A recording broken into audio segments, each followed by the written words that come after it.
Yes news में आप सभी दर्शकों का स्वागत है। मैं आपके साथ इलियास बड़ेखर। आइए देखते हैं आज की खबर क्या कहती है।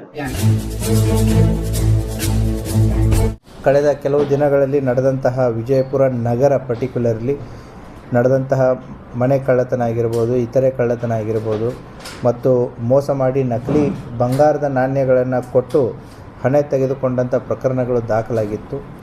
ಸೊ ಕಳೆದ ಒಂದು ತಿಂಗಳಿಂದ ನಮ್ಮ ಸಿಟಿ ಸಬ್ ಡಿವಿಷನ್ನು DYSP ಎಲಿಗಾರ್ ಅವರ ನೇತೃತ್ವದಲ್ಲಿ ಮತ್ತು ಇಬ್ಬರು ಅಡಿಷನಲ್ SP ಆದಂತಹ ಶಂಕರ್ ಮಾರಿಯಾಳು ಮತ್ತು ರಾಮನಗೌಡ ಹಟ್ಟಿ ಅವರ ನೇತೃತ್ವದಲ್ಲಿ ನಮ್ಮ ಎರಡು ಇನ್ಸ್ಪೆಕ್ಟರ್ಸ್ಗಳು, ಗೋಲ್ ಗುಂಬಜ್ ಇನ್ಸ್ಪೆಕ್ಟ್ರು ಮತ್ತು ಗಾಂಧಿ ಚೌಕ್ ಇನ್ಸ್ಪೆಕ್ಟ್ರು ಮತ್ತು ಎಲ್ಲ ಠಾಣೆ PSI ಒಂದು ಕ್ರೈಮ್ ಸ್ಕ್ವಾಡನ್ನು ಫಾರ್ಮ್ ಮಾಡಿ ಈಗೇನು ಇತ್ತೀಚೆಗೆ ಆದಂತಹ ಈ ಕಳ್ಳತನ ಪ್ರಕರಣ ಮತ್ತು ಈ ನಕಲಿ ನಾಣ್ಯ ಕೊಟ್ಟು ಅದನ್ನು ದುಡ್ಡನ್ನು ತೆಗೆದುಕೊಂಡಂಥ ಪ್ರಕರಣಗಳು ದಾಖಲಾಗಿತ್ತು.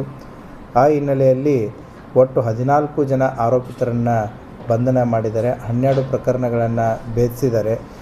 ಒಟ್ಟು ಈ 12 ಪ್ರಕರಣಗಳಲ್ಲಿ 271 ಗ್ರಾಮ್ ತೂಕದ ಬಂಗಾರದ ಆಭರಣಗಳು ಮತ್ತು ನಗದು ಹಣ 30 ಲಕ್ಷ ರೂಪಾಯಿ ಹಾಗೂ ವಿವಿಧ ಕಂಪನಿಯ 4 ಮೋಟರ್ ಸೈಕಲ್ಗಳು ಮತ್ತು ಒಂದು T&H 210 ಕಂಪನಿಯ ಹಿಟ್ಯಾಚ್ ಬ್ರೇಕರು ಮತ್ತು ಒಂದು ವೋಲ್ಟಾಸ್ ಕಂಪನಿಯ AC ಈ ರೀತಿಯ ಒಟ್ಟು ವಸ್ತುಗಳನ್ನು ವಶಪಡಿಸಿಕೊಂಡಿದ್ದು, ಇದರ ಒಟ್ಟು ಮೌಲ್ಯ ಸುಮಾರು 67,79,500 ರೂಪಾಯಿ ಆಗುತ್ತೆ. ಸೊ ಆ ಹಿನ್ನೆಲೆಯಲ್ಲಿ ಈ ಪತ್ತೆ ಕಾರ್ಯದಲ್ಲಿ ನಿರ್ವಹಿಸಿದಂತಹ ಎಲ್ಲ ಅಧಿಕಾರಿ ಮತ್ತು ಸಿಬ್ಬಂದಿ ವರ್ಗವರಿಗೆ ನಾನು ಅವ್ರಿಗೆ ರಿವಾರ್ಡನ್ನು ಕೊಡಲಾಗ್ಬೋದು. ಮತ್ತು ಈ ಪತ್ತೆ ಕಾರ್ಯದಲ್ಲಿ ತೊಡಗಿಕೊಂಡು ಈ 12 ಪ್ರಕರಣಗಳನ್ನು ಪತ್ತೆ ಹಚ್ಚುವಲ್ಲಿ ಯಶಸ್ವಿಯಾದಂತಹ ಕಾರ್ಯಾಚರಣಾ ತಂಡಗೂ ಕೂಡ ಅಭಿನಂದನೆಯನ್ನು ಸಲ್ಲಿಸುತ್ತೆ. ಮನೆ ಕಳ್ಳತನ ಪತ್ತೆ ಮಾಡಿದಂಥ ವರದಿ ತಮಗೆ ಕೊಟ್ಟಿದ್ದೀವಿ. ಅದೇ ರೀತಿ ಈ ಪರ್ಟಿಕ್ಯುಲರ್ಲಿ ನಕಲಿ ಬಂಗಾರದ ನಾಣ್ಯಗಳನ್ನು ತೋರಿಸಿ ಜನ ಮೋಸ ಹೋಗ್ತಾಯಿದ್ರು. ಅಂದರೆ ನಿಧಿಯಲ್ಲಿ ನಮಗೆ ಬಂಗಾರ ಸಿಕ್ಕಿದೆ, ಬಂಗಾರದ ಕಾಯಿನ್ ಇದೆ ಅಂತಂತೇಳಿ. ಸೊ ಈ ಬಂಗಾರವನ್ನು ತೋರಿಸಿ ಮೊದಲು ಒರಿಜಿನಲ್ ಬಂಗಾರ ಕೊಡೋದು, ಅದು ಅವ್ರು ವೆರಿಫೈ ಮಾಡಿದಾಗ ಅದು ಒರಿಜಿನಲ್ ಇರುತ್ತೆ. ತದನಂತರ ಇಷ್ಟು ಬಂಗಾರದ ಕಾಯಿನ್ಸ್ ಇದೆ, ನೀವು ಇಷ್ಟು ಅಮೌಂಟ್ ಕೊಡಿ. ಅವರು ಕಡಿಮೆ ರೇಟಿಗೆ 100 ರೂಪಾಯಿ ಇದ್ದಿದ್ದನ್ನು 70 ರೂಪಾಯಿ ಕೊಡ್ತೀನಿ ಅಂದರೆ ಅವ್ರು ಆಸೆಗೆ ಬಿಟ್ಟುಬಿಡ್ತಾರೆ. ಸೊ ಬಂದು ಆ ರೀತಿಯಾದಂಥ 2 ಘಟನೆಗಳಾಗಿತ್ತು. ಏನು ಅಂತಂದರೆ, ಒಂದು ಘಟನೆಯಲ್ಲಿ ಇವರೇನು ವ್ಯಾಪಾರ ಮಾಡ್ತಾ ಅದಕ್ಕೆ ನಿಂತಿರ್ತಾರೆ, ಹೈದರಾಬಾದಿಂದ ಒಂದು ಪಾರ್ಟಿ ಬಂದಿತ್ತು. ಅದೇ ರೀತಿ ನಮ್ಮ ಹಗರಿ ಬೊಮ್ಮನಹಳ್ಳಿಯಿಂದ ಆರೋಪಿಗಳು ಬಂದಿದ್ದರು. ಸೊ ಸಿಂದಗಿ ಕ್ರಾಸ್ ಹತ್ರ ಆದಂಥ ಘಟನೆ. ಆ ಸಂದರ್ಭದಲ್ಲಿ ಅವರಿಬ್ಬರು ಎಕ್ಸ್ಚೇಂಜ್ ಮಾಡ್ಕೋತಾ ಇರಬೇಕಾದ್ರೆ ಇಬ್ಬರು ಪೊಲೀಸರ ವೇಷದಲ್ಲಿ ಪೊಲೀಸರು ಬಂದರು ಅಂತಂತ ಹೇಳಿ ಈ ಬಂಗಾರವನ್ನು ಅವ್ರಿಗೆ ಕೊಟ್ಟು ದುಡ್ಡನ್ನು ತೆಗೆದುಕೊಂಡು ಓಡೋಗಿರ್ತಾರೆ. ಅಂದರೆ ಇವ್ರಿಗೆ ನಕಲಿ ಬಂಗಾರ ಬಂತು, ಅವರು ದುಡ್ಡನ್ನು ತೊಗೊಂಡೋದ್ರು. ಆಮೇಲೆ ಇವ್ರು ಹೋಗಿ ಪರಿಶೀಲಿಸಿದಾಗ ಅದು ನಕಲಿ ಬಂಗಾರ. ಈ ರೀತಿಯಾದಂಥ 2 ಘಟನೆಗಳು ಕಳೆದ ಒಂದು ತಿಂಗಳಲ್ಲಿ ಬಿಜಾಪುರದಲ್ಲಿ ಆಗಿತ್ತು. ಎರಡೂ ಕೂಡ ಗೋಲ್ ಗುಂಬಜ್ ವ್ಯಾಪ್ತಿಯಲ್ಲಾಗಿತ್ತು. ಅದು ಮಲ್ಲಯ್ಯ ಮಠಪತಿ ಮತ್ತು ಅವರ ತನಿಖಾ ತಂಡ ಕೂಡ ಅದನ್ನು ಪತ್ತೆ ಮಾಡಿ 30 ಲಕ್ಷ ರೂಪಾಯಿಯನ್ನು ವಸೂಲಿ ಮಾಡಿಕೊಟ್ಟಿರ್ತಾರೆ.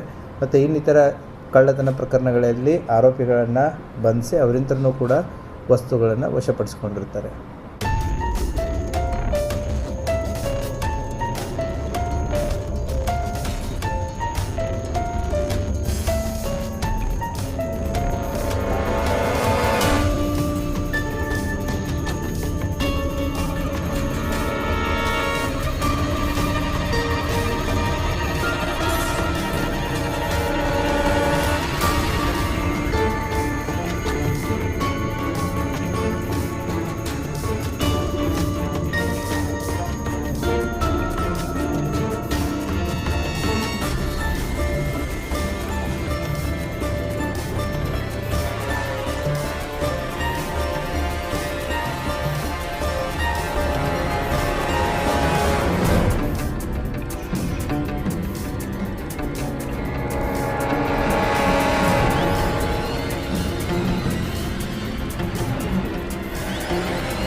जैसा कि आप सब जानते हैं कि आप सभी का प्यार हमारे साथ कायम है। इसी तरह से हमारे इस चैनल को प्यार करते रहिए और हमारी सारी खबरों को लाइक, शेयर और सब्सक्राइब करना ना भूलिए।